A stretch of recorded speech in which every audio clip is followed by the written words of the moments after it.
Hello everyone, Mahmudur বলছি from এঙ্গলিয়া overseas education থেকে। আশা করি সবাই আপনারা ভালো আছেন। আমি এই মুহূর্তে আছি চমৎকার একটা জায়গাতে, অ্যারো সিটি স্টেশনের সামনে, একদম এয়ারপোর্টের কাছে। সবচেয়ে কাছের স্টপটা হচ্ছে অ্যারো সিটি। তো আমরা আগের ভিডিওতে বলেছিলাম যারা আপনারা ইন্ডিয়াতে আসতেছি, স্লোভেনিয়াতে যাওয়ার ইচ্ছা আছে কিংবা ইভেন ফিনল্যান্ডেও, আমাদের কিন্তু আসতে হচ্ছে, এখানে ইন্ডিয়াতে আসতে হচ্ছে।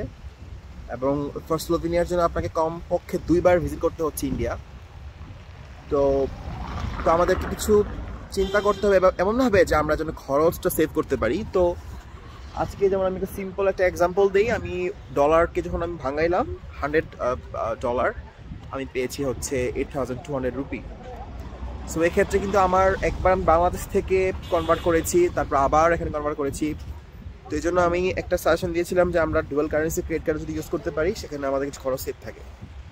এবং এখন থেকে আমরা যেন ডলার কিছু সেভ রাখি, কিছু সঞ্চয় করি, বিকজ ডে বাই ডে এটার যেহেতু আমাদের টাকার মূল্য কমতেছে ক্ষেত্রে, বা ইনফ্লেশনের কারণে হোক বা অন্যান্য কারণে হোক, যে কারণে হোক, এক্ষেত্রে টাকার যেহেতু ভ্যালুটা হচ্ছে ডিক্রিজ হচ্ছে, আমরা কিছু চাইলে এখন কিছু ডলার কিছু সেভ রাখতে পারি in advance.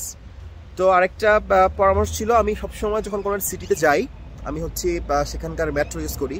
I love it because super fast, এবং হচ্ছে এত হেডেক নেওয়ার কিছু নাই, এবং হচ্ছে লেস এক্সপেন্সিভ। ওকে, সো আমার খরচ সেভ করার জন্য একটা ওয়ে হচ্ছে যে আমি মেট্রো ইউজ করি, এবং এতে করে আমার খরচ সেভ থাকে, এবং প্লাস হচ্ছে আমার কাছে ভালো লাগে বিকজ খুব শর্ট সময়ে আমি অনেক দূরে বা অনেক জায়গাতে ভিজিট করতে পারি।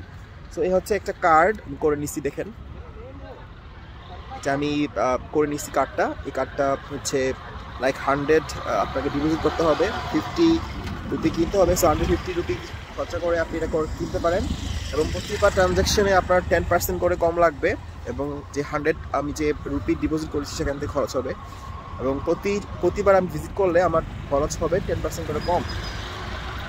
সো এটা হচ্ছে একটা ইনফরমেশন ছিল, এবং চমৎকার ওয়েদার, চমৎকার এখানে কালচার, সব কিছু মিলিয়ে ফিলিং সো গুড।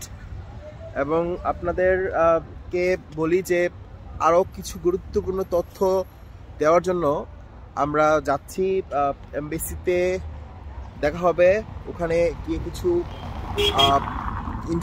ওখান থেকে কিছু ইনফরমেশন শেয়ার করব। ফর এক্সাম্পল, আপনারা যারা স্লোভেনিয়া যাবেন, আপনাদেরকে হচ্ছে বলেছিলাম যে পুলিশ ক্লিয়ারেন্সের জন্য এমবেসি ফেস করতে হয়, আমাদের হাই কমিশন যেতে হয়। তো ওটা আমরা শেয়ার করব একটা ভিডিওতে, এবং আরেকটা ভিডিওতে আমরা শেয়ার করব হচ্ছে যে এমবেসিতে কাজ থাকে, এবং হচ্ছে এমবেসি আপনার কোথায় অ্যাড্রেস, এগুলো নিয়ে আমরা কিছু আলোচনা করব। এবং হোটেলে সবচেয়ে কাছে যে হোটেলগুলো আছে এমবেসির, সেখানে আপনাদেরকে আমরা সার্চ করব। So stay tuned, thank you so much for your time, take care, আল্লাহ হাফেজ, বাই ফর নাও।